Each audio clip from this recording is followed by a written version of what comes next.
नमस्कार विद्यार्थी आणि पालक मित्रांनो, स्टुडंट्स हेल्पलाईन सेंटरमध्ये आपलं सर्वांचं स्वागत आहे. तर आज आपण सर्वात महत्त्वाच्या टॉपिकवरती डिस्कस करणार. तो टॉपिक काय आहे आपला, की आपण ऑप्शन फॉर्म भरत असताना काय काळजी घ्यायला हवी आणि कुठले असे इम्पॉर्टंट पार्ट्स आहेत, की ज्या पार्ट्ससाठी आपल्याला खूप काळजीपूर्वक अलर्ट राहून त्या ठिकाणी ऑप्शन फॉर्म फिलअप करावा लागेल. याबद्दल आज आपण पूर्ण माहिती घेणार आहोत.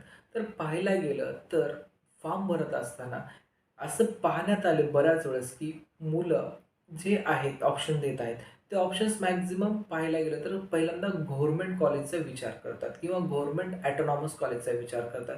त्यामध्ये त्यांनी त्यांची किती पर्सेंटाईल आहे किंवा किती ॲग्रीगेट आहे हे न पाहता. तर या ठिकाणी आपण डिस्कस करणार की कुठल्या विद्यार्थ्याने या ठिकाणी गव्हर्नमेंट किंवा गव्हर्नमेंट ऑटोनॉमससाठी जाणे योग्य असेल. आपण मागच्या व्हिडिओ जसं पी-आय-सी-टी किंवा एस-पी-आय-टीसाठी किती मार्काच्या मुलांनी इन्स्टिट्यूट लेव्हल आणि स्पॉट राउंड भरणं योग्य आहे डिस्कस केलं आहे. त्याचप्रमाणे या व्हिडिओमध्ये आपण पूर्ण की या ठिकाणी गव्हर्नमेंटसाठी कितीपर्यंत कट ऑफ एक्सपेक्टेड असेल, त्यानंतर प्रायव्हेट ऑटोनॉमससाठी किती असेल, युनिव्हर्सिटी डिपार्टमेंटसाठी किती असेल आणि गव्हर्नमेंट ऑटोनॉमससाठी किती असेल, हे पूर्ण गोष्टीवरती आपण डिस्कस करणार आहोत.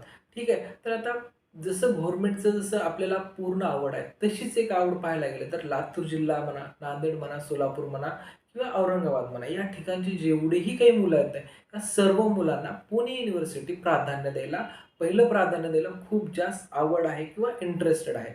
बरोबर आहे. पुणे युनिव्हर्सिटीसाठी सगळेच मुलं मॅक्सिमम फॉलोअपमध्ये असतात आणि असणार का नाहीत? या ठिकाणी टोटली 112 इंजिनिअरिंग कॉलेजेस आहेत आणि 112 इंजिनिअरिंग कॉलेजमध्ये बऱ्याच मोठ्या लार्ज इनटेक कॅपॅसिटी आपल्याला ॲडमिशनसाठी मिळत असते. त्यामुळे या ठिकाणचा कट ऑफ ही आणि या ठिकाणच्या मुलांची चॉईस फिलिपिंग ही जास्त आहे या पुणे युनिव्हर्सिटीसाठी.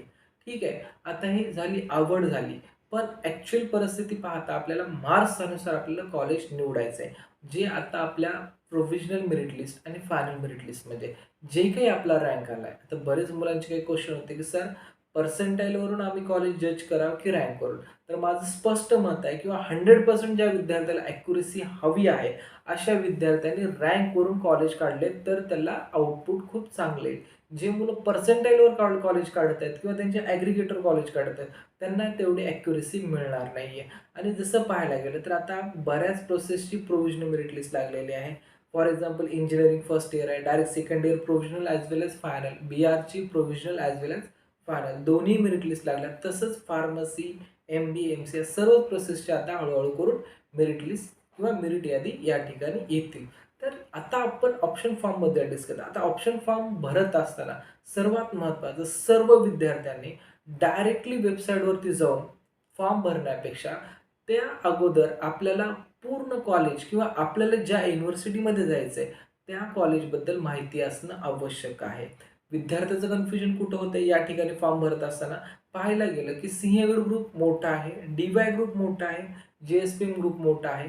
या ग्रुपमध्ये मेन कॉलेज कुठलं, सब कॉलेज कुठलं याबद्दल थोडीशी आयडिया नसते. तर याबद्दल आपण पूर्ण माहिती आणि योग्य ती माहिती घेणं गरजेचं आहे.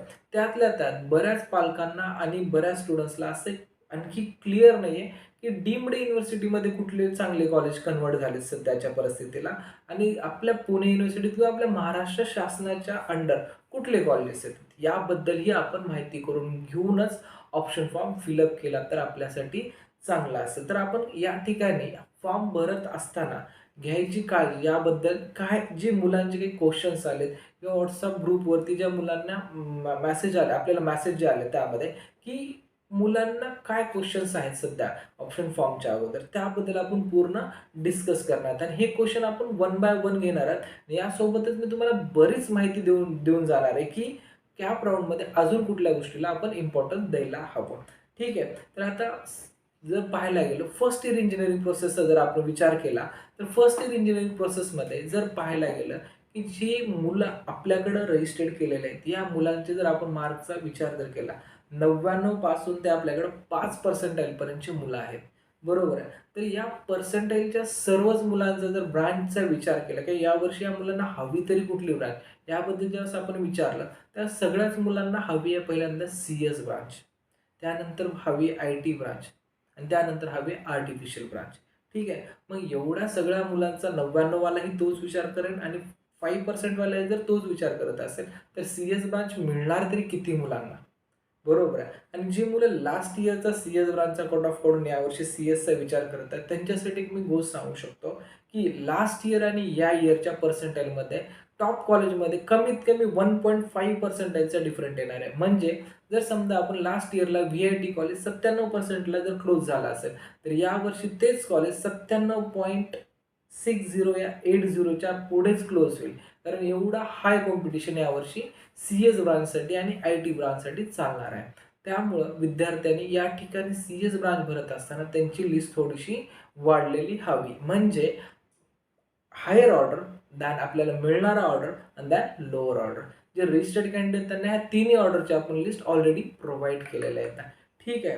तर आता यात कन्फ्युजन तुमचं होणार नाही याच्या पद्धतीनेच आपण बोलूया त्यामध्ये.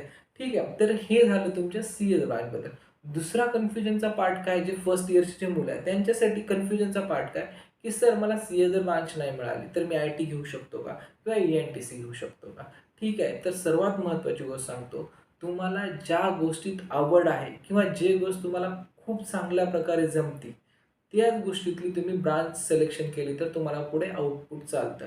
ब्रांच सिलेक्ट करत असताना माझे पालक सांगत आहेत, माझा फ्रेंड ते ब्रांच घेत आहे किंवा माझ्या सीनियरनी ह्या ब्रांचसाठी रिकमेंड केलं म्हणून तुम्ही ब्रांच चूज करू नका. आजही जर पाहायला गेलं, की जर चांगल्या कॉलेजमध्ये जर तुम्हाला एखादी सी-एस सोडून जरी दुसरी कुठली ब्रांच मिळाली आणि तुम्ही जर त्या ब्रांचसाठी खूप इंटरेस्टेड असाल किंवा तुम्हाला आवड असेल, त्याही ब्रांचमधून बाहेर पडल्यानंतर तुम्ही खूप मोठ्या पॅकेजसाठी ॲप्लिकेबल असू शकता. त्यामुळं आपल्याला ज्या गोष्टीत आवड आहे, तेच ब्रांच तुम्ही निवडलेली तेच ब्रांच निवडणं गरजेचं आहे. कोणी सांगते म्हणून निवडणं हे चुकीचं आहे. ब्रांच सगळ्यात महत्त्वाची का मी मानतो कॉलेजपेक्षा, कारण आपण ज्या ब्रांचमध्ये 4 वर्ष शिकणार आहोत, त्याच ब्रांचमध्ये आपल्याला पुढे वर्क करायचं आहे. जेवढं आपलं लाईफ आहे तोपर्यंत किंवा ॲटलीस्ट 40 इयर पुढे आपल्याला त्यामध्ये जॉब करायचा आहे. त्यामध्ये आपल्याला भरपूर काही इम्प्लिमेंटेशन करून त्यात आपल्याला नोकरीसुद्धा करायची आहे. ठीक आहे. त्यामुळं ब्रांच घेत असताना खूप विचारपूर्वक घ्या. सध्याचा ट्रेंड चेंज होत राहतो. मागच्या 3 वर्षापूर्वी मेकॅनिकल ट्रेंड होता. आता आणखी पुढे 2-3 वर्ष सी-एस ट्रेंड आहे. पुढे काय होईल याची कोणी गॅरंटी देऊ शकत नाही. त्यासाठी ब्रांच घेताना आवड असेल त्या गोष्टीतली तुम्ही ब्रांच घेणं योग्य आहे. अजून सर्वात महत्त्वाची गोष्ट आहे, की जे मुलं मुंबई साईडचे कॉलेज पाहत आहेत, आता जसं की मी जे सांगितले 4 ते 5 जिल्हे, हे आमच्या लातूर जिल्ह्यातून जाणारा क्राऊड हा फक्त पुण्यासाठी 99% क्राऊड आहे. 1% क्राऊड जातो फक्त व्ही-जे-टी-आय, सरदार पटेल, एस-पी-आय-टी या कॉलेजसाठी किंवा विले-पार्ले कॉलेजसाठी या कॉलेजसाठी जातो. 1% क्राऊड, जास्त नाही. आणि याच्यामागे रिझन जर आपण शोधलं तर काय रिझन आहे, की 1%च क्राऊड मुंबईला जातो. पाहायला गेलं तर मुंबई आणि पुण्यातल्या कॉलेजमध्ये जर सिमिलॅरिटीचा विचार केला तर बऱ्यापैकी मुंबईची खूप चांगली इन्स्टिट्यूट आहेत. पण त्या ठिकाणी एक प्रॉब्लेम मुलांना फेस करावा लागत आहे, तो की त्या कॉलेजेसमध्ये हॉस्टेल फॅसिलिटी खूप मिनिमम आहे. काही कॉलेजमध्ये तर हॉस्टेल फॅसिलिटी नाही आहेच. तर या ठिकाणी ॲडमिशन घेत असताना किंवा ॲडमिशन फॉर्म भरत असताना मुंबईच्या कॉलेजचा तुम्ही विचार करूनच ऑप्शन दिला तर योग्य असेल.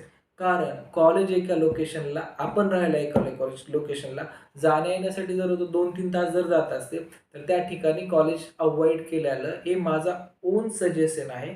जर त्या ठिकाणी जर तुम्ही कॉलेज अवॉइड केला तर ते तुमच्यासाठी बेटर असेल. जर तुमचे दररोजचे 2-3 तास जर त्यातच जात असेल तर स्टडी कधी करणार, प्रॅक्टिकल कधी करणार आणि स्वतःच्या सेमिस्टरला आणि एक्झामला वेळ कधी देणार.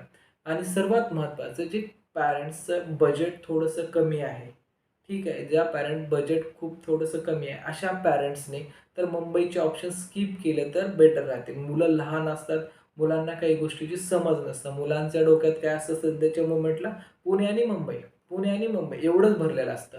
पण मुंबई का जायला न पाहिजे मी त्याचं रिझन सांगतो, की जर तुम्ही मुंबईत गेलात तर त्या ठिकाणी तुम्हाला कॉलेज फीजपेक्षा राहायचा खर्च तुम्हाला खूप जास्त लागणार आहे.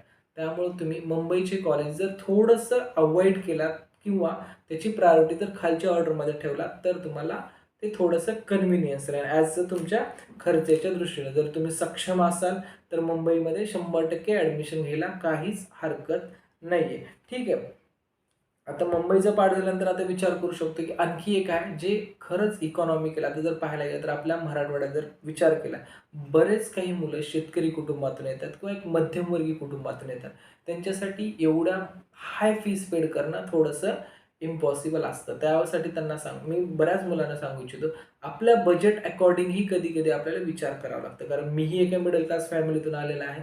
त्यामुळे बरेच काही आपल्यानंतर आपले बहीण-भाऊ आहेत शिकण्यासाठी. तर त्या ठिकाणी अडचण नको याच्यासाठी कॉलेजची निवड करत असताना आपल्या बजेटचाही थोडासा विचार करणं गरजेचं आहे त्यामध्ये. आता हाय बजेट कॉलेजेस कुठले आहेत? कमिन्स कॉलेज आहे, व्ही-आय-टी कॉलेज आहे. मुंबईचे आणखी 2 कॉलेजेस की त्यांचं बजेट 2.5-2.5, 3-3 लाखपर्यंत फीस आहे. ठीक आहे.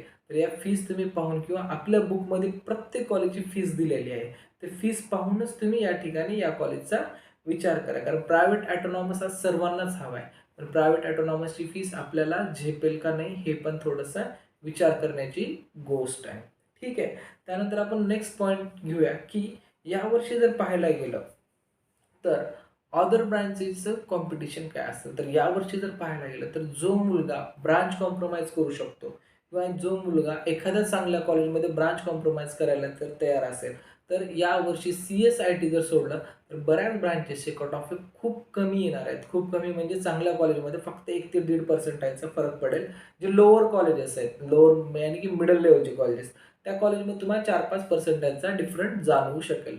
पण जसं CUEP आहे, VGT आहे, सरदार पटेल आहे, वालचंद आहे, VIT आहे, SPIT आहे, या कॉलेजमध्ये फक्त तुम्हाला काही पॉईंटचा आणि काही पर्सेंटेजचा डिफरंट आहे. याच्या व्यतिरिक्त तुम्हाला जास्त डिफरंट दिसणार नाही आहे. ठीक आहे. तर तुम्हाला याबद्दल मी बरीच माहिती दिली ऑप्शन्स फॉर्मबद्दल आणि थोडंफार कट ऑफबद्दलही तुम्हाला माहिती दिली. तर आपण क्वेश्चन आन्सरच्या सेशनकडं जाऊया. आता बरेच मुलांच्या मी प्रोव्हिजनलच्या क्वेश्चनपासून स्टार्ट करणार आहे. ठीक आहे. आता बऱ्याच मुलांना थोडं कन्फ्युजन आहे की सर मी CET पण दिली, मी JEE मेन्स पण दिली, मी दोन्ही एक्झाम दिली, तर मला कॉलेज कुठल्या मार्क्सवरती मिळेल किंवा कुठल्या मार्कमुळं चांगलं कॉलेज मिळू शकतं. तर मी मुलांना पहिल्यांदा क्लिअर करतो. जर आपण CETच्या मार्क्सवरती पाहत असेल तर गव्हर्नमेंट आणि गव्हर्नमेंट ऑटोनॉमस या ठिकाणी आपण 100% सीटसाठी जाणार आहे. बरोबर आहे. म्हणजे 60 पैकी 60 जागेसाठी आपल्याला पार्टिसिपेट असणार आहे. आणि जर प्रायव्हेट कॉलेजचा आणि प्रायव्हेट ऑटोनॉमसचा विचार केला तर आपल्याला CETचे जे मार्क्स आहेत, जे CETचे मार्क्स आहेत ते आपले 85% येणार आहे. ठीक आहे. म्हणजे की आपण जेवढ्या 60 जागा आहेत त्या 60 जागेतल्या 45 जागेसाठी आपण CETच्या मार्क्सवरती जाणार आहेत आणि JEEच्या मार्क्सवरती आपण 15 जागेसाठी जाणार आहेत. ते कुठं? प्रायव्हेट ऑटोनॉमस आणि प्रायव्हेट कॉलेज. गव्हर्नमेंट कॉलेजसाठी फक्त CET आणि गव्हर्नमेंट ऑटोनॉमससाठी फक्त CETच लागणार आहे. या ठिकाणी तुमचे JEEचे मार्क्स कुठंच कामाला येणार नाहीत. As per MHA-CET rules and regulation and information branch according information branch. Okay. तर हे तुम्हाला महत्त्वाचं माहीत असायला पाहिजे की आपल्याला कॉलेज कुठं आणि कसे आणि कुठल्या ह्याच्यातनं मिळणार आहे त्यामध्ये. ठीक आहे. तर माझ्या मते तुम्हाला ऑल इंडिया कट ऑफमधनं जी मुलं ॲडमिशनसाठी किंवा ज्या मुलांना JEE मेन्समध्ये चांगले मार्क आहेत आणि त्यांना ऑल इंडिया सीट अलॉटेड जरी झाली तर या मुलांना प्रायव्हेट आणि प्रायव्हेट ऑटोनॉमसमध्ये अलॉटमेंट होईल. ज्या मुलांचा CETचा स्कोर चांगला आहे त्या मुलांना government autonomous as well age private autonomous as well age private college यामध्ये सीट अलॉटमेंट व्हायचे ह्यूज चान्सेस आहेत. कारण का गव्हर्नमेंटमध्ये 100% CET मार्क्स, प्रायव्हेट आणि प्रायव्हेट ऑटोनॉमसमध्ये 85% CETचे मार्क्स कन्सिडर केले जाणार आहेत. ठीक आहे. आता रँक पाहत असताना कुठला पाहायचा? आता सर्वच मुलांनी जनरल रँक जर पाहिला, स्टेट जनरल मेरिट नंबर जर पाहिला तर त्या स्टेट जनरल मेरिट नंबरवरती तुम्हाला ॲडमिशन मिळत असतं. मग तुमचा जो OBCचा स्टेट जनरल मेरिट आहे त्यानुसारच तुमचं कॅटेगरी जो मेरिट नंबर असतो त्या कॅटेगरी मेरिट नंबरवरती काय असतं की बरेच मुलं म्हणतात की माझा एवढा लो आला ते आला, पण ॲडमिशन जे मिळणार आहे ते तुम्हाला स्टेट जनरल मेरिट नंबरनुसार मिळणार आहे आणि कॅटेगरीचे सर्व बेनिफिट तुम्हाला या ठिकाणी मिळणारच आहेत. ठीक आहे. आणि SCचा जर तुम्ही स्टेट जनरल मेरिट पाहिला, एक्झाम्पलसाठी सांगतो, OBC, ओपन आणि SC याचा जर समजा जनरलचा मुलगा जर 100ला लागत असेल तर त्या ठिकाणी OBCचा 102, 103 पर्यंत लागू शकतो किंवा सेमही लागू शकतो. पण SCचा जनरल मेरिट नंबर याच ठिकाणी 200 पर्यंत सुद्धा जायचे चान्सेस आहेत. मी स्टेट जनरल मेरिट म्हणतो कारण या 200चा SCचा जनरल मेरिट आहे त्याचा खूप झालं 15 ते 20 कॅटेगरी रँक असतो. ठीक आहे. तर या अकॉर्डिंग तुम्हाला स्टेट जनरल मेरिट नंबरनुसार ॲडमिशन मिळणार आहे. नेक्स्ट जर पाहायला गेलं तर बऱ्याच ठिकाणी तुम्हाला स्टेट रँक आल्या, त्यानंतर लेडीज सीट असेल तर ladies category rank, ladies state rank अशा पद्धतीने आल्या. पण सर्व विद्यार्थ्यांना स्टेट जनरल मेरिट नंबरवरच ॲडमिशन मिळालं आहे. ठीक आहे. तुम्ही लास्ट इयरचे कट ऑफ जरी पाहत असाल त्या साईडला पर्सेंटाईल आणि तुमचा स्टेट जनरल मेरिट नंबर असंच तुम्हाला मेन्शन केलेलं दिसून जाईल. ठीक आहे. त्यानंतर जे डिफेन्स कोट्यातनं आहेत त्यांचा टोटल डिफेन्स रँकवरतीच तुम्हाला ॲडमिशन मिळेल. तसं डिफेन्स रँक. त्यानंतर फिजिकल हँडिकॅप आहे, त्या फिजिकल हँडिकॅप रँकानुसारच तुम्हाला ॲडमिशन मिळणार आहे. ठीक आहे. आता एक नेक्स्ट क्वेश्चन आहे की सर BE आणि BTechमध्ये डिफरंट काय? शॉर्टमध्ये सांगतो. जे कॉलेज स्वतःचे स्वायत्त प्रोसेस करतात किंवा स्वायत्त एक्झाम्स घेतात, स्वायत्त तुमचं इंटरनल घेतात, तर अशा कॉलेजमधला तुम्ही BTech कन्सिडर करू शकता. मी BE आणि BTech याच्यात डिफरंट काय आणि कुठले कॉलेज BE आहेत आणि कुठले BTech आहेत महाराष्ट्रामध्ये, यावरती मी सेपरेट व्हिडिओ बनवला आहे, ते तुम्ही पाहू शकता. ठीक आहे. त्याच्यामध्ये तुम्हाला डीप समजून जाईल कन्सेप्ट. ठीक आहे. नेक्स्ट आपण विचार करू की आपण फिलअप केल्यानंतर एडिट होतो का? बरोबर आहे. जास्त मी आता पाहायला गेलं बऱ्याच मुलांना प्रोफेशनलमध्ये एडिट ग्रेव्हियन्स टाकून आता सवय लागल्या. पण या ठिकाणी ना कुठला ग्रेव्हियन्स चालणार आहे, ना कुठला एडिट चालणार आहे, किंवा या ठिकाणी नाही कुठली महाCTCL हेल्पलाईन तुम्हाला मदत करणार आहे. एकदा तुम्ही ऑप्शन फॉर्ममध्ये OTP टाकून फॉर्म ज्यावेळेस कन्फर्म करतात, त्यानंतर तुमचा कुठल्याच कंडिशनमध्ये फॉर्म चेंज होणार नाही. त्यामुळे सर्व विद्यार्थ्यांनी लक्षात ठेवा की आपण जो फॉर्म भरणार तो नॉट एडिटेबल असणार आहे. या ठिकाणी आपला सेकंड चान्स नसणार आहे. त्यामुळे फॉर्म भरत असताना खूप काळजीपूर्वक भरा. आणि जर यावर्षीचा जर विचार केला तर यावर्षी फक्त 2 राऊंड होणार. कॅप राऊंड 1, कॅप राऊंड 2 हे 2च राऊंड होणार. त्यामुळे सर्वात महत्त्वाचा राऊंड असणार आहे आपल्यासाठी कॅप राऊंड 1. ओके. हे DSC स्टुडंटसाठी तर खूप महत्त्वाचं आहे कॅप राऊंड 1. इंजिनिअरिंगसाठी तुम्ही जेवढं लॉंग जाता तेवढं तुम्हाला बेस्ट ऑफ बेस्ट कॉलेजेस मिळू शकतात. त्याचे रिझन्स मी तुम्हाला एखाद्या आणखी व्हिडिओमध्ये समजावून सांगेन की का बेस्ट ऑफ बेस्ट कॉलेजेस मिळू शकतात. ठीक आहे. तर नेक्स्ट क्वेश्चन आपल्याकडे आला आहे की TFWS म्हणजे काय? आता TFWS साठी मी सेपरेट एक व्हिडिओ बनवला, त्याची लिंक मी तुम्हाला डिस्क्रिप्शनमध्ये देईन.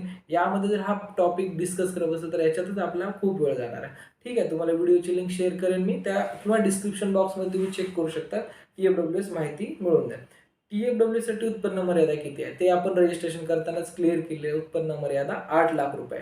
ठीक आहे. TFWS साठी किती फीस असते ते ओके. हां. TFWS साठी किती फीस? तर या ठिकाणी जे मुलं TFWS मधून अलॉटमेंट मिळणार आहे, या मुलांची ट्युशन फी माफ होते. पूर्ण फीस नाही माफ. त्या कॉलेजची जीही काही ट्युशन फीस असते ते ट्युशन फीस माफ होते.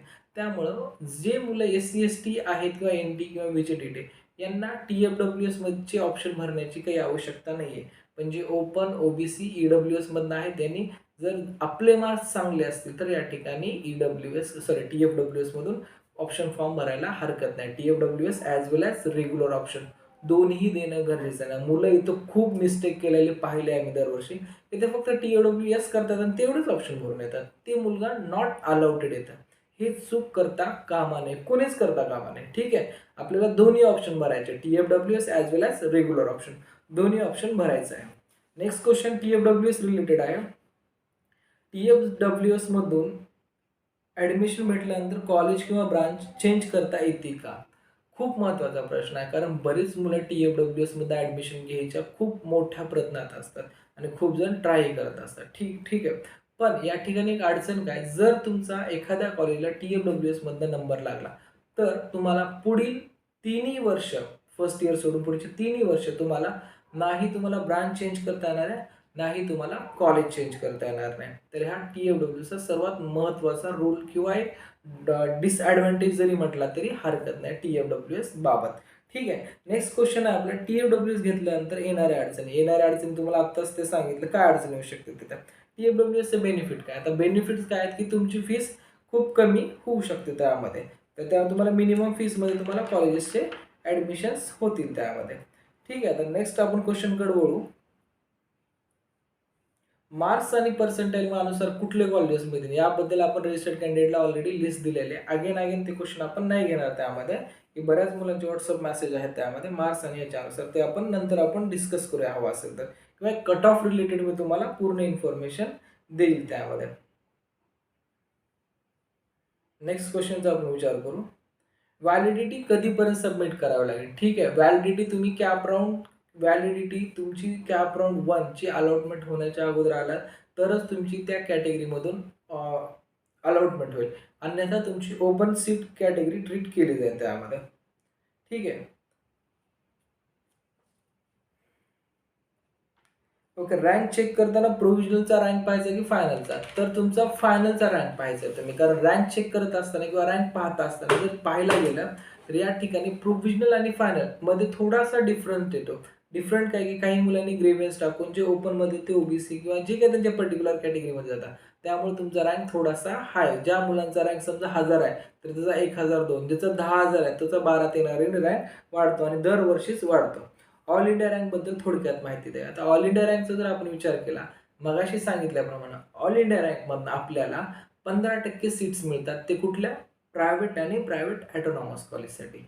प्रायव्हेट आणि प्रायव्हेट ऑटोनॉमससाठी तुम्हाला 15% जागा, म्हणजे प्रत्येक कॉलेजला तुम्हाला 3 जागा मिळतात त्यामध्ये. ठीक आहे. सेक्शनल इंटेकच्या 15% तुम्हाला 3 जागा या ठिकाणी ॲप्लिकेबल आहेत ऑल इंडिया सीट्ससाठी. त्याच्यापेक्षा जास्त जागा मिळत नाहीत आणि या जागा ऑल इंडियाच्या फक्त जेईच्या मेरिट नंबरवरती भरल्या जातात. या ठिकाणी कुठलं स्पेशल रिझर्वेशन तुम्हाला मिळत नाहीये त्यामध्ये. ठीक आहे. नेक्स्ट आपण पाहूया ऑल इंडियासाठी किती जागा असतात. ऑल इंडियासाठी 3 जागा. ऑल इंडियासाठी किती जागा? ऑल इंडियासाठी प्रत्येक ब्रांचनुसार 3 जागा असतात प्रत्येक कॉलेजमध्ये. ठीक आहे. State of Maharashtra cut off म्हणजे काय? आता जे तुम्हाला मी स्टेट रँक सांगितलं, ते स्टेट रँक जो काय असतो तो तुमचा कट ऑफ असतो त्यामध्ये.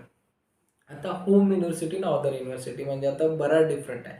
आता एक्झाम्पलसाठी जे मुलं लातूरमधून पास झालं आणि त्यांना पुणे युनिव्हर्सिटीमध्ये जायचं असेल, तर हे मुलं प्रायव्हेट कॉलेजसाठी 30% मध्ये येतात. तिथे तुम्हाला बराच मोठा डाऊट मी तुमचा क्लिअर करणार आहे की होम युनिव्हर्सिटी आणि अदर युनिव्हर्सिटी. आता होम युनिव्हर्सिटी म्हणजे आपण ज्या ठिकाणी 12वी पास आउट झालं ते झाली आपली होम युनिव्हर्सिटी. आणि अदर दॅन होम युनिव्हर्सिटी म्हणजे आपल्याला ज्या ठिकाणी आपण अप्लाय करत आहात आपली युनिव्हर्सिटी सोडून अदर जिल्ह्यामध्ये जिथं आपण अप्लाय करत आहात, त्या ठिकाणी तुमची अदर युनिव्हर्सिटी कन्सिडर करत आहेत. उदाहरणासाठी लातूरमधून एखादा विद्यार्थी पुण्याला जात असेल, मुंबईला जात असेल किंवा औरंगाबादला जात असेल, तर हा विद्यार्थी या ठिकाणी प्रायव्हेट कॉलेजसाठी, फक्त प्रायव्हेट कॉलेजसाठी हा विद्यार्थी 30% येतो. बरोबर आहे. हे लक्षात घ्या. मेडिकलसाठी 70-30 संपलेला आहे. पण इंजिनिअरिंगसाठी हे लागू आहे.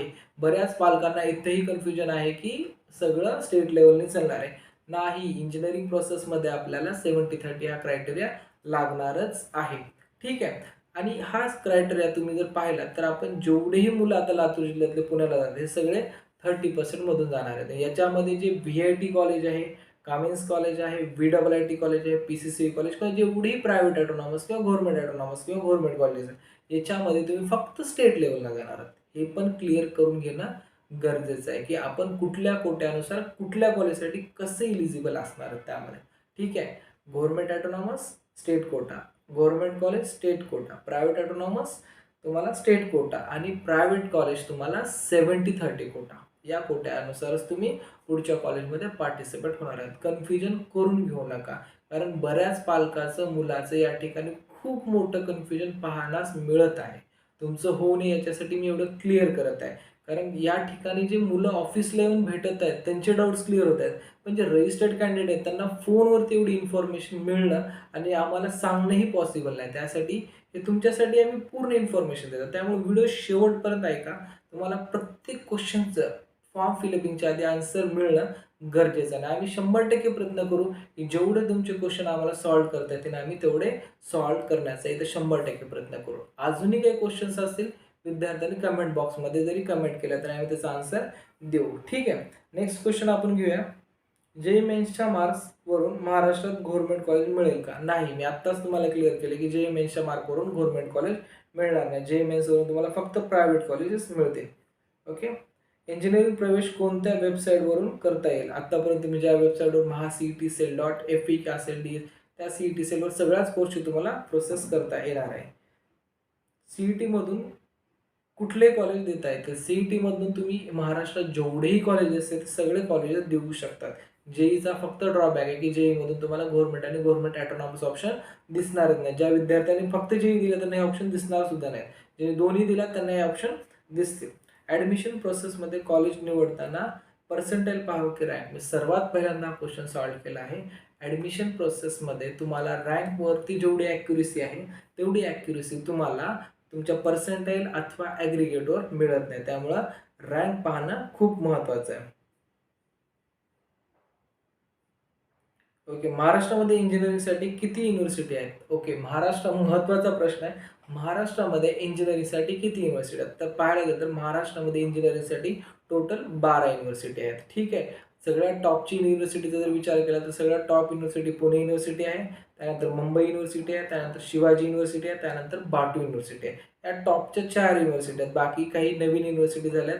त्यांच्या अजून खूप इम्प्लिमेंटेशन किंवा त्यांच्या आणखी टॉप रँकिंग किंवा टॉप कॉलेज बाकी आहेत आणखी. ठीक आहे. Category reservation. Okay. Seat matrix म्हणजे काय आणि कशा प्रकारे पाहावा? सीट मॅट्रिक्स म्हणजे काय? महत्त्वाचा प्रश्न आहे. सीट मॅट्रिक्स म्हणजे काय? ज्या कॉलेजचा समजा 600चा इंटेक आहे, तर त्या 600 इंटेकपैकी कॉम्प्युटरसाठी किती जागा, इलेक्ट्रॉनिक्ससाठी किती, IT साठी किती, हा पूर्ण जागेचा तुम्हाला टोटल दिलं जातं आणि ह्या टोटलमध्ये पर्टिक्युलर कॅटेगरी अनुसार किती जागा, समजा ओपन जनरलसाठी किती जागा आहेत, ओपन लेडीजसाठी किती, OBC जनरल किती, OBC लेडीज किती. ठीक आहे. त्यानंतर प्रत्येक NT1, NT2, NT3 प्रत्येक कॅटेगरीला त्या कॉलेजमध्ये किती सीट्स अवेलेबल आहेत याबद्दल माहिती दिली जाते. इन केस काय होतं की फॉर डायरेक्ट सेकंडरी इंजिनिअरिंगसाठी काही कॅटेगरीसाठी जागा नसतात. तर नसल्या तरी आपण त्या ठिकाणी ऑप्शन देणं गरजेचं आहे. का? की काही वेळेस त्या कॅन्डिडेट जर अवेलेबल नसेल तर ती सीट जनरलमध्ये ट्रीट होते आणि एखाद्या जनरल रँकच्या मुलाला किंवा त्याच कॅटेगरी रँकला जनरल सीट अलॉटमेंट सुद्धा होऊ शकतं. सीट अलॉटमेंट टाईप कुठलाही असू शकतो. पहिल्या राऊंडला तुम्हाला जे पर्टिक्युलर कॅटेगरी आहे त्याच्यातनं सीट मॅक्झिमम अलॉट झालेला पाहण्यास मिळतात. म्हणजे दुसऱ्या राऊंडसाठी मुलं पार्टिसिपेट होतात. तर दुसऱ्या राऊंडचा जर विचार केला तर या ठिकाणी फिजिकल हँडिकॅपची सीट अलॉटमेंट होती. कोणाला SCची सीट अलॉटमेंट होती. पण याच्यात जर पाहायला गेलं तर कुठलीही अलॉटमेंट टाईप असू शकतो. पण तुम्ही ज्या स्पेसिफिक कॅटेगरीतनं गेलात तर तुम्हाला त्या स्पेसिफिक कॅटेगरीचेच तुम्हाला बेनिफिट या ठिकाणी मिळणार आहेत. असं नाही की तुम्ही SC ST मधून गेलात म्हणून तुमची फीस किंवा अलॉटमेंट टाईप तो असेल म्हणून तुमची फीस माफ होणार आहे, असं काहीच नाही. फक्त ते सीट अलॉटमेंट टाईप आहे तुमचा, अदरवाईज काही नाही आहे त्यामध्ये. Engineering option form fill up. Okay. हां. इंजिनिअरिंग ऑप्शन फॉर्म फिलअपमध्ये किती ऑप्शन आपल्याला भरता येतात? ठीक आहे. तर ऑप्शन फॉर्म भरत असताना आपल्याला मिनिमम 1 ऑप्शन आणि मॅक्झिमम आपल्याला 300 ऑप्शन देता येतात. बरोबर आहे. तर आपण 300 ऑप्शनचा काही विचार करायचा नाही. आपल्याला ज्या ठिकाणी जायचं आहे आणि आपण ज्या ठिकाणी ऑप्शन भरत आहे त्या ठिकाणी जर आपला नंबर लागला तर आपण त्या ठिकाणी कॉलेज राहू शकतो का? कॉलेज तिथं व्यवस्थित करू शकतो का? ह्या गोष्टीचा विचार करून ऑप्शन फॉर्म भरा. मिनिमम 1ही भरायचं नाही, मॅक्झिमम 300ही भरायचे नाहीत. आपल्याला ज्या ठिकाणी जायचं आहे, जे ब्रांच घ्यायचे आहे, तेवढेच मोजके ऑप्शन आपण भरून आपण पार्टिसिपेट करू शकतो. 300 भरले म्हणजे काय खूप चांप नाही आहे किंवा 2 भरले म्हणजे खूप एक्सपर्ट पण नाही किंवा हायर मार्क्सचं पण आपण कन्सिडर करू शकत नाही. ओव्हर कॉन्फिडन्समध्ये यावर्षी जाता कामा नये. यावर्षी ॲडमिशन प्रोसेस खूप टफ असणार आहे. त्यामुळे कुठल्याच विद्यार्थ्याने मार्क्सचा ओव्हर कॉन्फिडन्स न बाळगता आपली प्रोसेस व्यवस्थित करा. जास्तीत जास्त ऑप्शन्स द्यावे, पण योग्य ते ऑप्शन्स द्यावे. ठीक आहे. 5 मार्काच्या विद्यार्थ्याला CET, VCTI किंवा VIT देण्यात काही अर्थ नाही किंवा जे मुलांना 97-98 मार्क आहेत त्यांनी लोअर कॉलेजचं नाव घेऊ शकत नाही लोअर कॉलेजचं मी. कारण कसं प्रत्येक कॉलेज त्यांच्या स्टेटसनुसार गुडच आहे. पण जे लोअर कॉलेजेस आहेत त्या ठिकाणी ॲडमिशनचे काही ऑप्शन देण्याची काही आवश्यकता नाही आहे. ठीक आहे. किती ब्रांचेस भरता येतील? खूप महत्त्वाचा प्रश्न विचारला. किती ब्रांचेस?